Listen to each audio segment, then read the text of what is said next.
Estes son os restos do edificio onde buscan contra o reloxo a familia de Marín desaparecida nos terremotos de Venezuela. Os equipos de emerxencia intentan dar con eles baixo os cascallos. Nese mesmo edificio estaban tamén os 9 familiares de Jennifer Peña, outra venezolana que reside tamén en Marín. Ola, que tal? Moi boas tardes. En Venezuela aínda rescatan vidas baixo os cascallos, pero as esperanzas van diminuindo co paso dos días. Na Guaira, na zona cero do tremor, a Televisión de Galicia falou hoxe mesmo co irmán de Adela, a veciña de Marín, que está desaparecida xunto co seu home e os seus fillos Lía e Ulises. Viaxaron ao seu país de orixe para visitar a familia.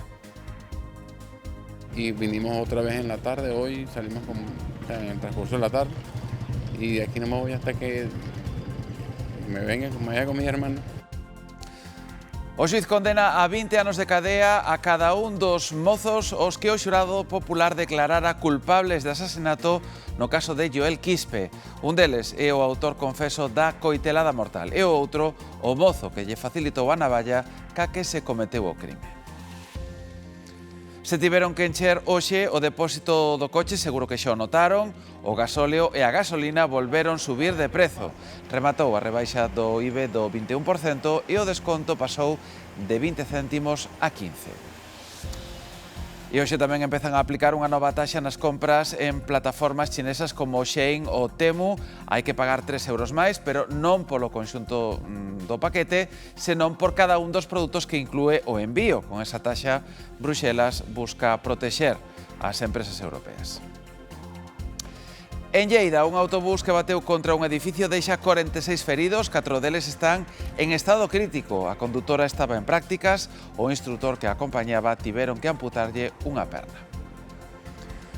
Xa atoparon o cadro de Sorolla que desapareceu nunha rúa en pleno centro de Sevilla. Entregouno a persoa que o levara, Andrés, un veciño de Murcia que estaba de turismo e que non era consciente de que se trataba dunha obra de arte tan valiosa. Di que o acolleu, atención, porque lle gustou o marco.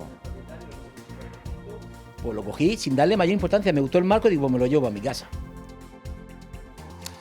E fíxense nas longas ringleiras de estudantes que buscan piso de alugueiro pro vindeiro curso en Santiago. Fíxense, moitos agardan dende a madrugada para non quedaren sen aloxamento. Algún foi incluso ca súa propia almofada para seguir dormindo mentres esperaba a súa vez. Llegamos a las 2 de la mañana, 2 y algo, para que abra la inmobiliaria y poder coger un piso. Galicia estrea unha nova proposta turística, chámase Camiño do Litoral e pode percorrerse a pé ou en bici desde Ribadeo ata a Guarda. Desde hoxe está sinalizado para Alfonso Rueda e un exemplo de como conservar o litoral cando se cumpre un ano do traspaso. Nós vivimos na costa e podemos vivir da costa tamén, coidándoa, preservándoa.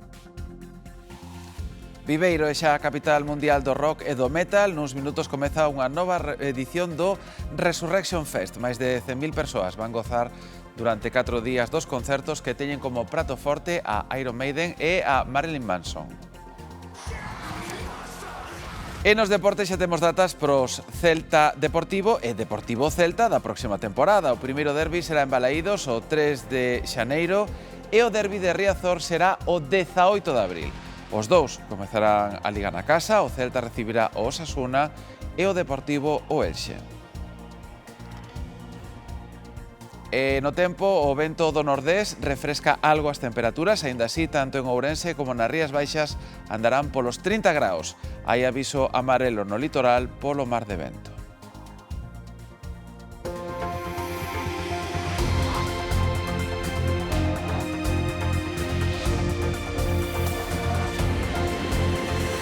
Queremos, con el poder de Dios, que sí estén ahí y de verdad poder abrazarlos otra vez y para allá otra vez. Devolverlos otra vez a España, que sigan con su vida otra vez, como si nada. Pues. Fala da súa familia, a familia de Marín, de orixe venezolana, desaparecida tras o dobre terremoto. Son un matrimonio con 2 fillos pequenos que viaxaron á Guaira cando rematou o curso escolar. E sorprendeunos a traxedia, e nós estivemos no lugar onde os están buscando. Rosa Conde.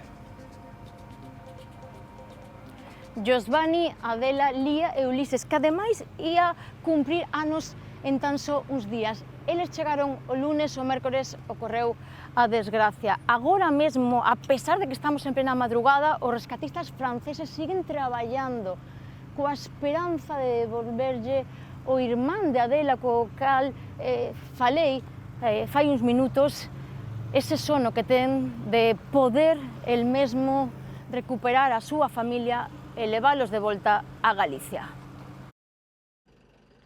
Día e noite o irmán de Adela Taberneiro agarda por un milagre xunto aos cascallos. Hai unha semana que aí quedou atrapada a familia de Marín, que forman Adela, Josvani e os seus 2 fillos. Y vinimos otra vez en la tarde, hoy salimos en el transcurso de la tarde y de aquí no me voy hasta que me vaya con mi hermana. A familia aferrase aos indicios de que no edificio aínda pode haber xente con vida, como aseguran algunhas testemuñas.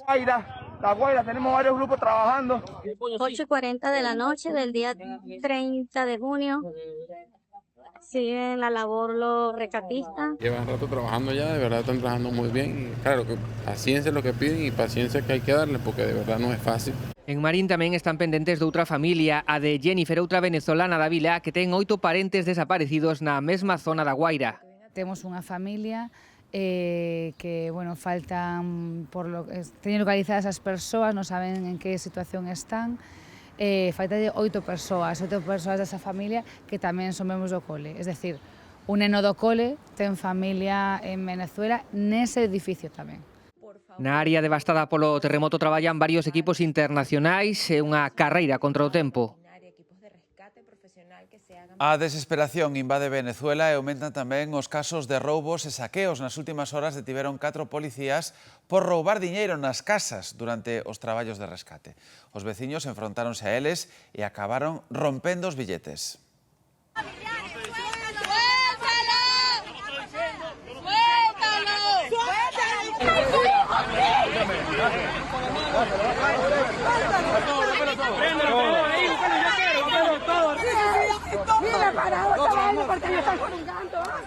O balance oficial segue aumentando, xa son case 2.000 os mortos e deles 26 serían españois, ademais de 150 desaparecidos.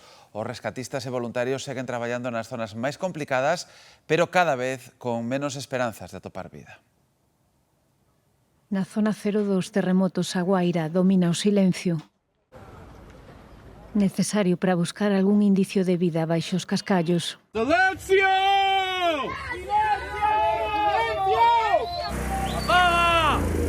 Un puño en alto pode significar unha vida, aínda que cada vez hai menos esperanza unha semana despois dos sismos.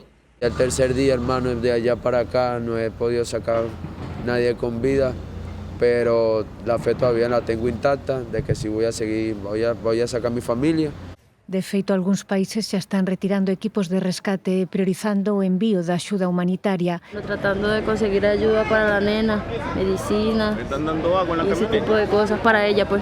Pero os que perderon todo e sobreviven en campamentos improvisados preto dos edificios derruídos. Ya están habilitados 14 refugios en el estado La Guaira. Son moitos os que agardan respostas sobre os familiares, uns 50.000 desaparecidos. Una madre que sufre y llora esperando respuesta de su hijo. 2 hijos que esperan a su padre. Polo menos 60.000 edificios quedaron destruídos e todo está desbordado.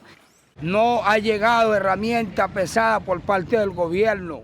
Na Guaira acumúlanse xa dúcias de cadáveres á espera de ser identificados polos seus familiares e amontóanse tamén os ataúdes nese gran depósito provisional instalado no porto. E o país pediu á ONU 10.000 bolsas para almacenar os cadáveres e minimizar o risco de pandemias.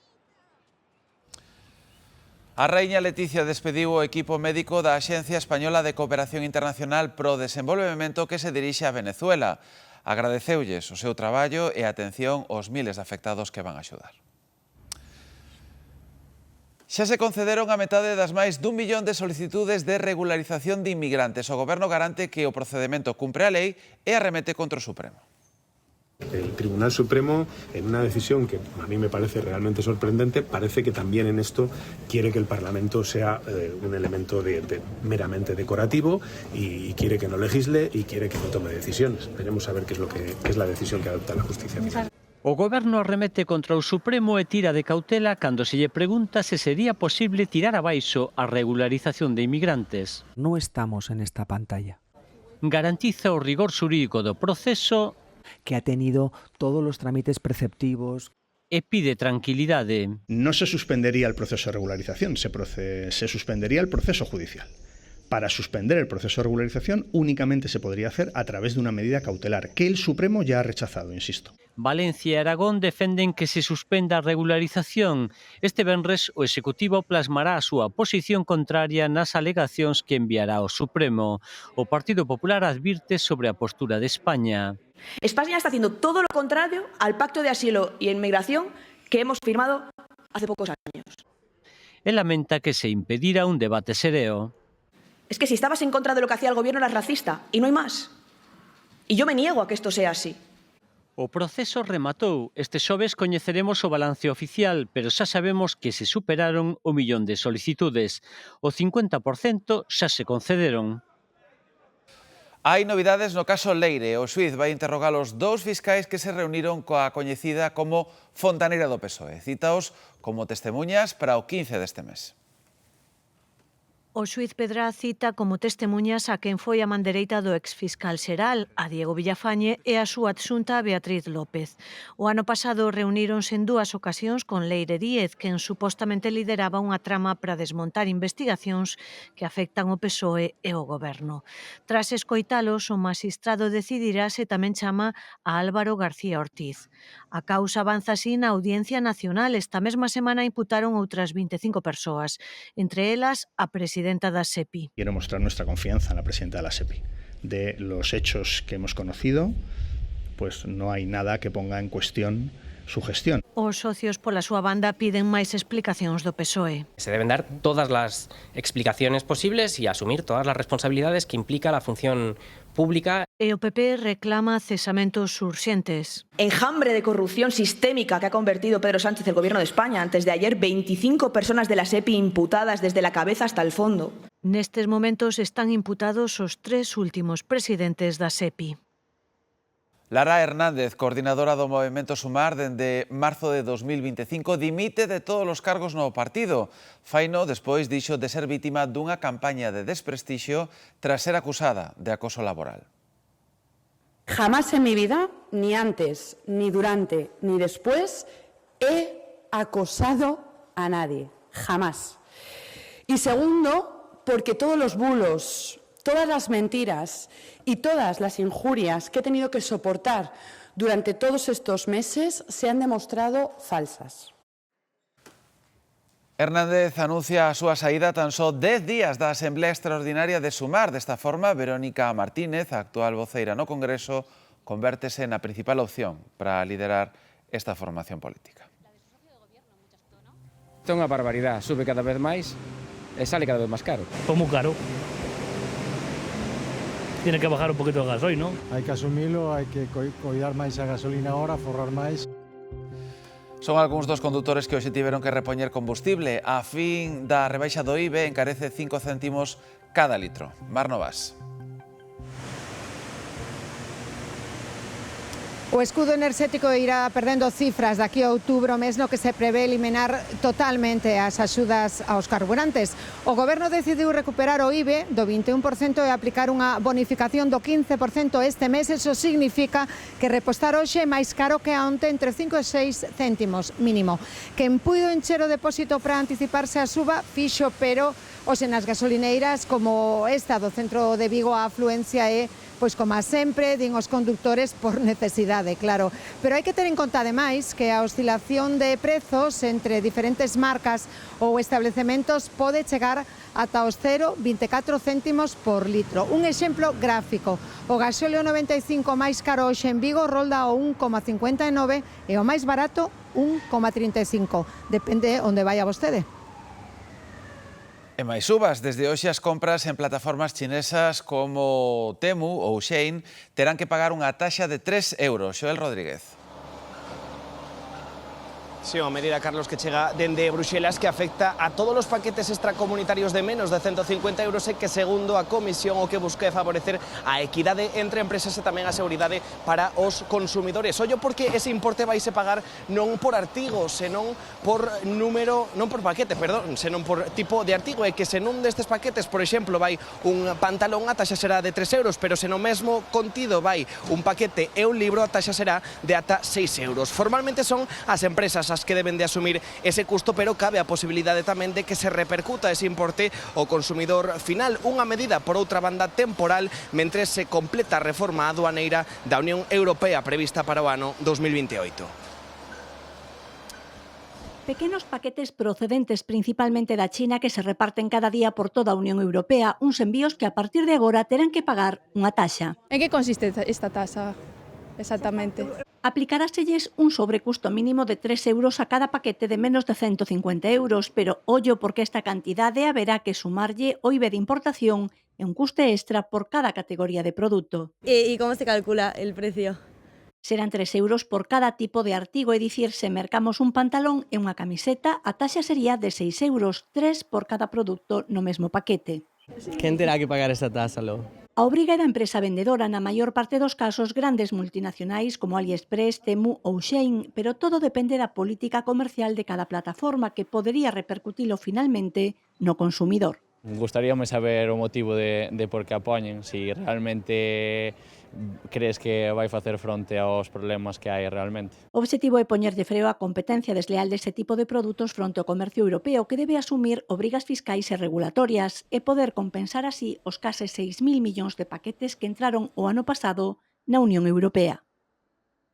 Galicia intenta atraer investidores para a industria de defensa. Para iso, 18 fondos de investimento e de capital risco coñecen de primeira man, a través da Oficina Económica da Xunta en Madrid, distintos proxectos de emprendedores galegos. Pretendemos realizar a xenda económica para as empresas galegas, atraer investimentos do resto dos puntos de España que se poden encontrar aquí en Madrid para Galicia e facer crecer as empresas galegas. A mina de Penouta, en Viana do Bolo, está un pouco máis preto de retomar a súa actividade. A empresa propietaria recibiu a última autorización autonómica que precisaba para reactivar o proxecto. Unha explotación considerada estratégica para Europa pola súa produción de estaño, tantalio e niobio. Son materias primas críticas fundamentais para facer chips ou pro sector aeroespacial. Ana Pontón comprométese a que os concellos do BNG freen proxectos mineiros e eólicos que consideren lesivos para o medio ambiente. Dixo esta mañá en Santiago no encontro que mantivo cas responsables municipais do bloque.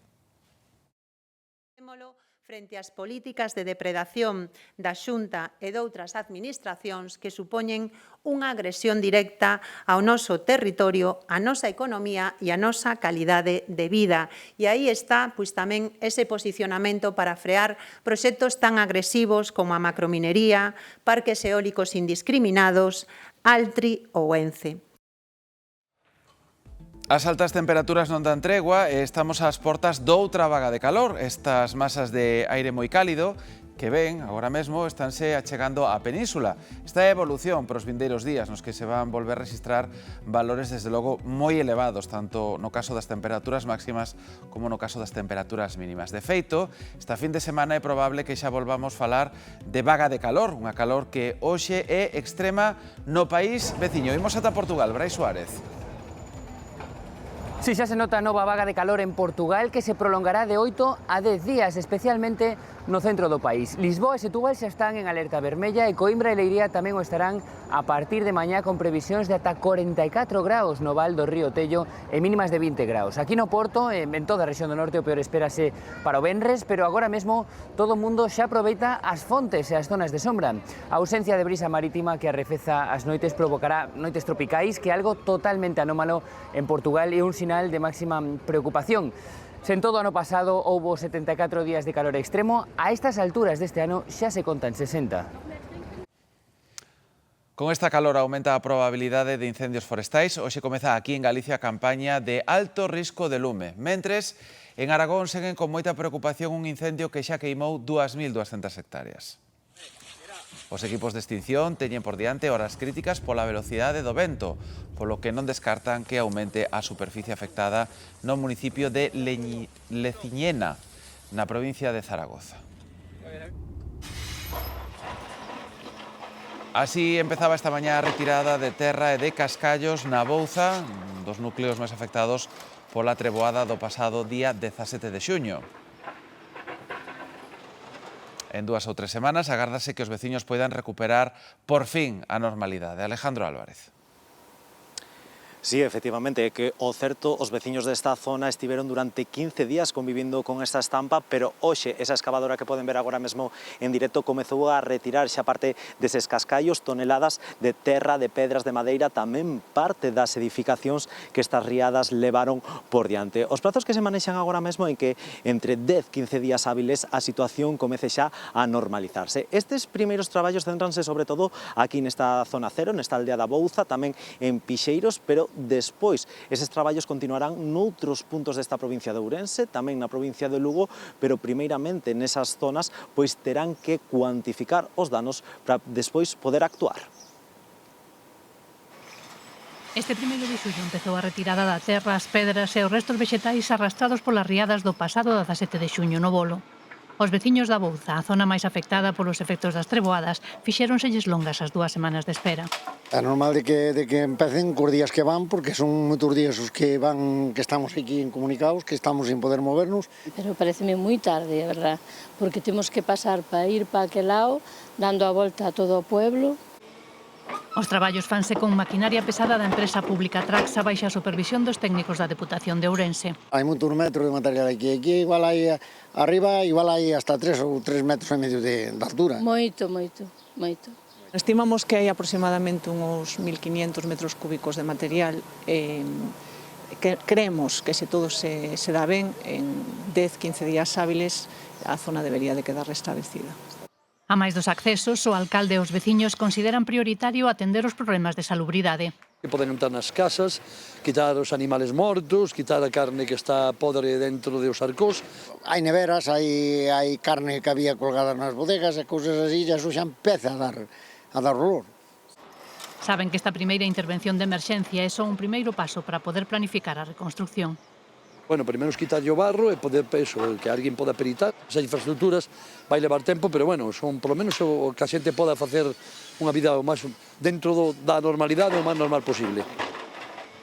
Quitar os papeles das etiquetas, que acabo de quitalas sobre mí mismo. Un de 0 emisións e teño outro de 25 anos. De entrar con el, pois non podería. A zona de baixas emisións do Ourense entra hoxe nunha nova fase. Acabaron os máis de 6 meses de período informativo. A partir de agora, os condutores que accedan ao centro da cidade sen autorización e cun vehículo sen distintivo ambiental xa se enfrontan a multas de 200 euros. Este pequeno adhesivo pasa dende hoxe a ser imprescindible para moitos condutores en Ourense.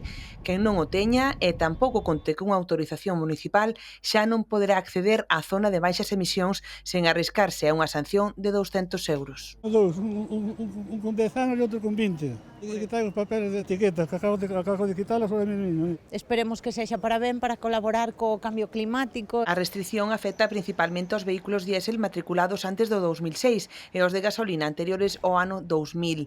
Entre os colectivos máis afectados están os transportistas e os repartidores. Temos horas, hasta as 11:30 solo, o sea, moi xusto todo. 1 gramo de alcohol de máis, quítanche 2 puntos e non é tanta multa. E é máis peligroso que pasar co coche vello. É o mismo a polución que hai en Madrid como aquí en Ourense, que é unha cidade pequena. Máis de 100.000 vehículos da provincia non teñen etiqueta ambiental e só poden acceder con autorización municipal. Teñen o coche vello que van a andar a pé.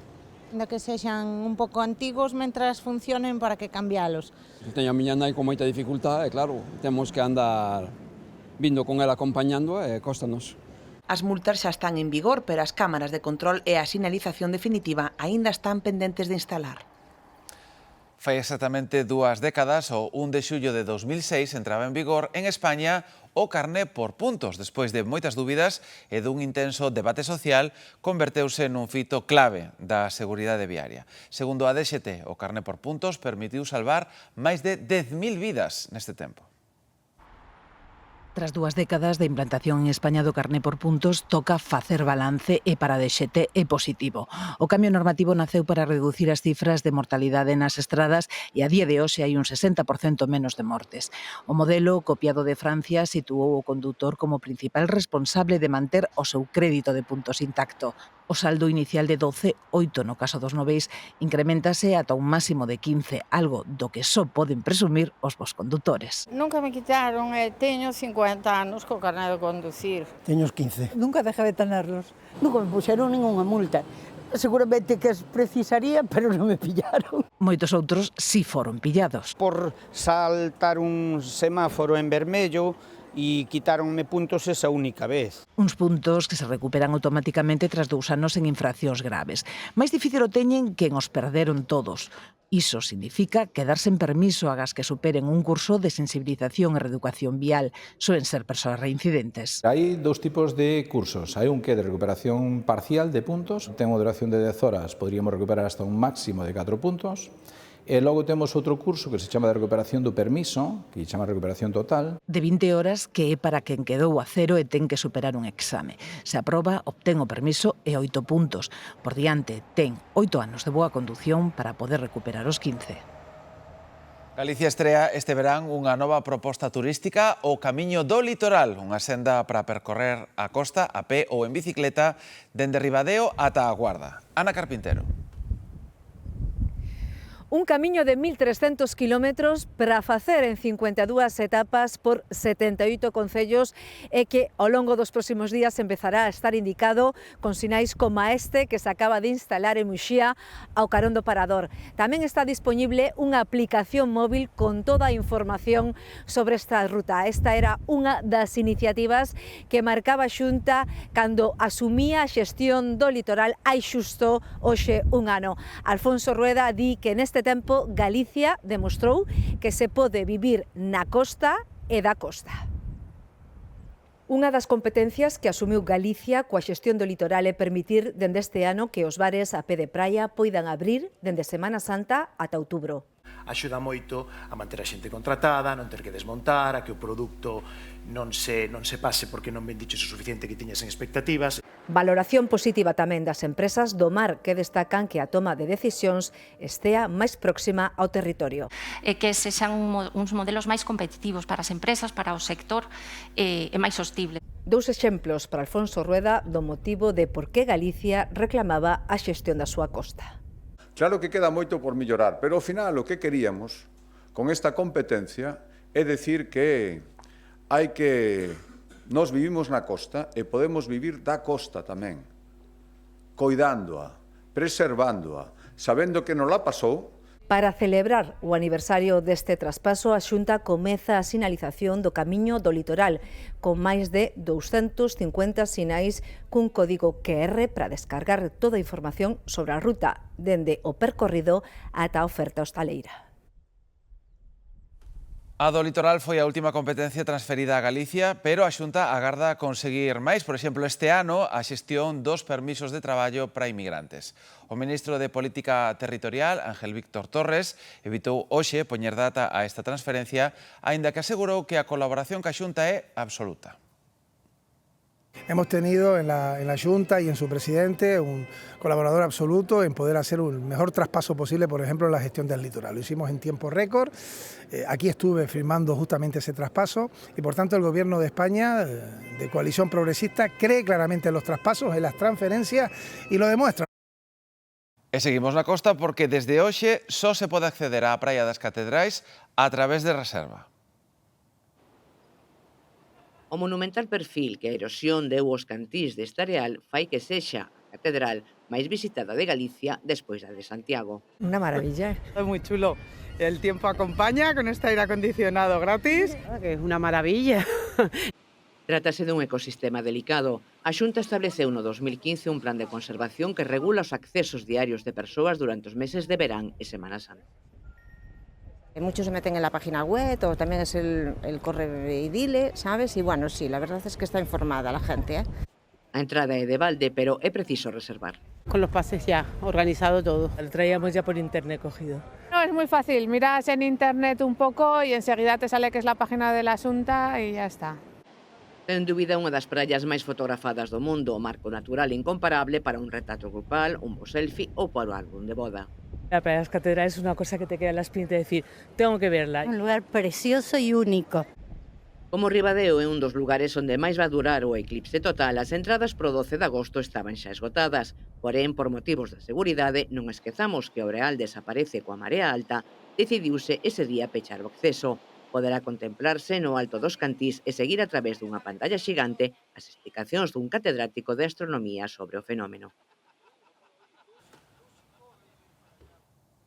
E seguimos en Ribadeo porque as praias do concello serán accesibles este verán para todo o mundo. Nas praias haberá recursos adaptados e persoal de apoio para facilitar que as persoas con mobilidade reducida poidan bañarse na auga.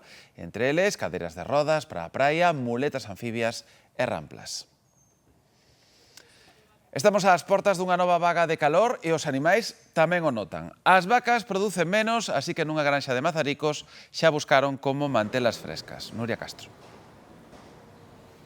Sí, é que as vacas, Carlos, son animais que acusan especialmente o estrés térmico. Teñen problemas de fertilidade, problemas podolóxicos, comen menos e, en consecuencia, tamén producen menos leite. Calcúlase que cada vaca ten unha merma de entre 5 e 8 litros diarios por iso, polo calor, e iso, lóxicamente, tamén se traduce en perdas económicas importantes para as explotacións de centos e ata miles de euros se esas vacas se prolongan durante moito tempo. Por iso, cada vez máis explotacións instalan sistemas de refrigeración como que teñen aquí, ventiladores, aspersores de auga que se poñen en funcionamento cando se superan os 22 graus de temperatura. Neste ano xa se puseron en marcha en moitas xornadas e iso que o verán non fixo máis que empezar.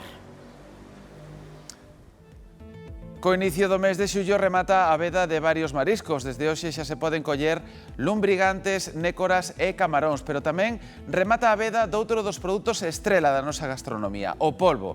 Tras 2 meses de veda, as nasas volveron ao mar. Iria Tena. Sí, aquí no Porto de Bueu vemos como están a regresar as embarcacións despois deste primeiro día da campaña do polvo. Din que aínda é cedo para valorar, pero que as primeiras impresións son que lles custou conseguir o cupo máximo de polvo. A cantidade non é moi abundante, pero din que as capturas son boas, de calidade e de tamaño. Agardan que despois de varios anos de escaseza esta sexa unha boa campaña na que polo menos se repitan os resultados da anterior, que rematou en abril cun balance de 1.300 toneladas capturadas e 15 millóns de euros de facturación. Xa adiantábamos en titulares, os dous acusados do asasinato de Joel Quispe foron condenados a 20 anos de prisión. A Audiencia Provincial da Coruña imponlle a mesma pena ao autor material do acoitelamento e ao amigo que lle facilitou a navalla. 20 anos de cadea para José Luis Franco González e outros tantos para Yared Gestal Juncal. O xurado popular declarou nos culpables de asasinato o 19 de xuño e agora o titular da sección segunda da Audiencia Provincial da Coruña lles impón unha condena exemplar que inclúe outros 5 anos de liberdade vixiada cando saian do cárcere. O maxistrado e os seus compañeiros de tribunal respaldan deste xeito a decisión do xurado e impoñen a quen acoitelou a Joel Quispe na Noiteboa de 2023 e a quen de maneira consciente e voluntaria lle deu a navalla para facelo unha indemnización á familia da vítima por riba do 1,5 millón de euros. Apareceu e estaba en Murcia. Falamos do cadro de Sorolla que unha familia esqueceu nunha beirarrúa de Sevilla. Collérao un señor o que lle chamou a atención o marco do cadro. Agora xa está de volta cos seus donos. Andrés Hurtado chamoulle a atención o marco do cadro cando paseaba por esta rúa durante as súas vacacións en Sevilla. Ese foi o motivo polo que decidiu levalo á súa casa a Murcia. Horas máis tarde avisou a policía o percatarse a través da intelixencia artificial do valor da obra. Un cadro do mestre da pintura española Joaquín Sorolla. Pues lo cogí sin darle mayor importancia, me gustó el marco y digo, me lo llevo a mi casa. Y ya cuando me di cuenta, eso fue sábado, y el domingo lo dejé metido en la habitación y el lunes lo miré y digo, pues si pone Sorolla. O cadro pertence a unha familia de Sevilla que o deixou esquecido na beirarrúa cando cargaba equipaxe no coche para marchar de vacacións. O chegar ao destino, o botaron en falta e regresaron, pero a obra xa non estaba. Lo que sale es que están buscando un cuadro que han robado y automáticamente llamo a la policía y dije, no se ha robado, el cuadro lo tengo yo porque me lo encontré tirado en la calle. Non é a primeira vez que unha obra de arte desaparece durante un traslado. O ano pasado un cadro de Picasso esfumouse cando viaxaba desde Madrid a unha exposición en Granada. Unha veciña collera o pensando que era un paquete abandonado. O ver as noticias avisou a policía. Eu non sería capaz de beneficiarme, buscaría pois eso, información, onde teño que depositalo. É moitísimo dineiro, prefiro donar en un museo. Llamaría a la policía y que ya se encarguen las autoridades. Máis misterioso segue sendo o caso da escultura de Richard Serra de 38 toneladas. A peza desapareceu de Madrid durante un traslado e nunca se soubo do seu paradoiro. O caso do Sorolla en Sevilla, por sorte, forma parte dese reducido número de historias con final feliz. A Fiscalía e a acusación particular piden 12 anos de prisión para cada unha das 7 exmonxas de Belorado por 6 delitos, entre eles os de coaccións e apropiación indebida. As relixiosas defenden a súa inocencia e din que se senten vítimas dunha persecución. As exmonxas de Belorado serán xulgadas polos delitos de coaccións, trato denigrante, abandono e omisión de socorro presuntamente cometidos sobre outras 5 relixiosas maiores que estaban ao seu cargo no mosteiro burgalés e posteriormente no de Orduña. Ademais, impútanselles outros 2 delitos, o de administración desleal e o de apropiación indebida, por abrir contas compartidas coas monxas anciás para facerse co control das súas pensións. A Fiscalía e a acusación particular piden para cada unha das 7 exmonxas 12 anos de cárcere. Despois de coñecerse a petición de penas, as esclarisas emitiron un comunicado no que se declaran inocentes e denuncian ser vítimas dunha persecución por rachar coa Igrexa Católica. Seguimos diciendo somos inocentes, no hemos coaccionado, no hemos mal atendido, ni agredido, ni maltratado a nuestras hermanas mayores. Y sin pruebas, ellos son capaces de pedir 12 años de cárcel para cada hermana. O enfrontamento entre as exclarisas de Belorado e a Igrexa comezou en maio de 2024 coa publicación dun manifesto en que rexeitaban a autoridade do Papa e que desembocou na súa excomuñón.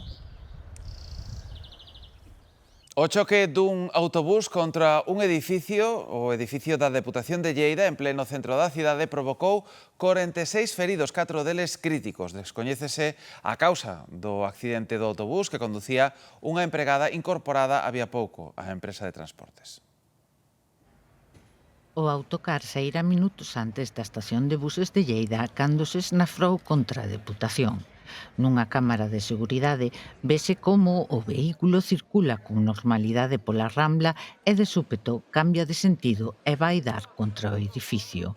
Dos 55 pasaxeiros, 4 foron trasladados ao hospital en estado crítico e outros 7 en estado menos grave.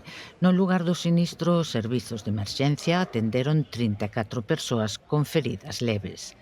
Non se coñece a causa do accidente, pero créese que a condutora, que había só 3 días que se incorporara á empresa, perdeu o control do bus. Se abrirá una investigación, hay unas imágenes en las que el vehículo se dirige directamente e impacta sobre el edificio. Parecería una pérdida de control del vehículo, pero hay que valorarlo e investigarlo. Os máis dos pasaxeiros eran xornaleiros que acudían desde Lleida á Granxa de Escar para traballar na campaña da froita.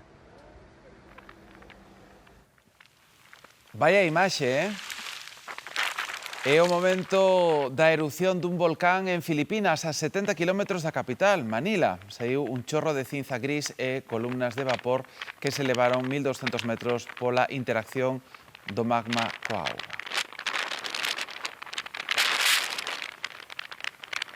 Superados os exames, o que toca agora para os universitarios é buscar piso. A misión non resulta nada fácil e por iso hoxe houbo estudantes que mesmo pasaron a noite facendo cola ás portas das inmobiliarias.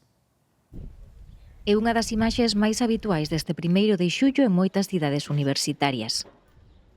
Ringleiras de estudantes que pasaron aquí a noite na procura dun piso de alugueiro para o ano que ven. Llegamos a las 2 de la mañana, 2 y algo, para que abra la inmobiliaria y poder coger un piso. Hicimos relevo, porque tenemos aquí una casa que, bueno, la vamos a dejar mañana ya. Moitos o primeiro que fixeron tras rematar a mudanza foi poñerse a cola. Xa veño aquí apañado con compañeiras e xa aproveitamos para reenganchar. Moitos prefiren achegarse ata a inmobiliaria porque así poden ver o piso. Teña 4 habitacións, estaría ben, 2 baños. Cerca del campus. E sobre todo que non se vaya moito de prezo, é dicir, para 4 persoas buscan un piso sobre 1.000 e 1.200 euros, é dicir, 300 euros por persoa. 1.000, 1.100, non moito máis, por favor. E así quedan anotados nunha lista de agarda e a probar sorte ata que saian este xoves ao mercado. As familias tamén acompañaron neste primeiro día.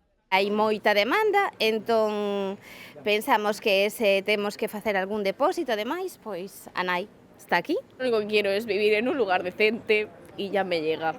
E como a ela, milleiros de estudantes buscan un alugueiro accesible e cunhas condicións mínimas de habitabilidade.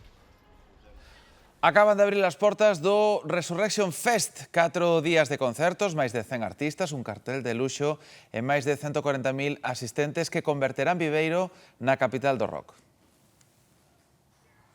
Rematou a conta atrás. Viveiro vibrará durante 4 días co ritmo do rock máis extremo e máis de 140.000 persoas chegadas de todo o mundo gozarán das súas bandas favoritas. Din os organizadores que esta, a 21ª edición, quere ser a máis ambiciosa da súa historia.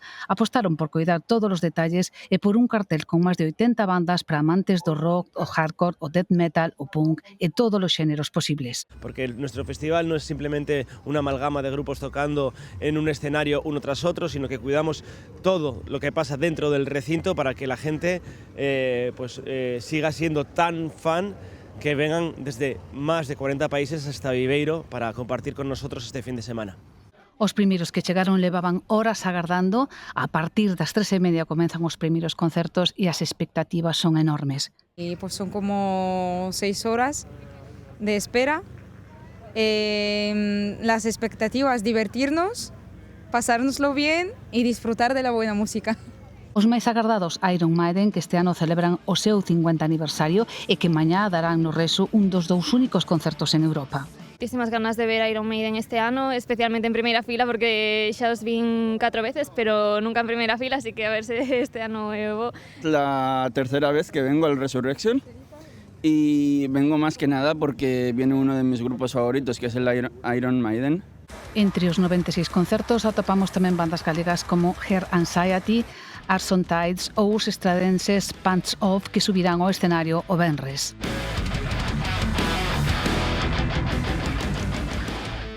Hoxe está de aniversario un aparello pioneiro, revolucionario. Cambiou o xeito que tiñamos de escoitar música, o Walkman. Hoxe todos podemos escoitar cancións no móvil, pero daquela iso de poder levar a música en riba foi toda unha innovación. Sony introduces the only cassette player as small as a cassette case. Dicía o anuncio de Sony que o que presentaban era un reproductor de casete tan pequeno como a propia casete. Que idea. Que idea. Esta canción arrasaba, por certo, cando apareceu o Walkman. Todo unha idea así, en da que para outras... Idea. É buena que era algo para aprender inglés. O invento cambiou o modo de escoitar música ata o momento, de ter que escoitala xunto a un tocadiscos, na radio, a levala en riba, fixeras o que fixeras. Era a música o que o tampas a hixiene íntima. Podías bailar con el, debuxar, montar a cabalo, nadar non. Una manera de usar música mientras caminabas. Tenían como una espumita y un diadema y demás, y sí, pero bueno, muy de mi adolescencia, Non só foi revolucionario, tamén pioneiro, sentou as bases de todo o que viría despois. Discman, minidisc, reproductor MP3, superado polos seus sucesores, deixou de fabricarse en 2010 coa satisfacción de ser un antes e un despois. Y tengo muchas casas en casa que no sé qué voy a hacer con ellas. Ben, pois falamos agora do tempo e falamos desta tarde solleira que temos na comunidade, iso sí, falando tamén dese nordés, o vento que nos vai acompañar durante todo o serán, que se vai estender na noite, que ademais provoca eses avisos no litoral dende a Costa da Morte ata a Guarda pola intensidade dese vento. As temperaturas máximas con todo hoxe baixaron un chesquiño ás portas dese ascenso progresivo que nos agarda pros vindeiros días.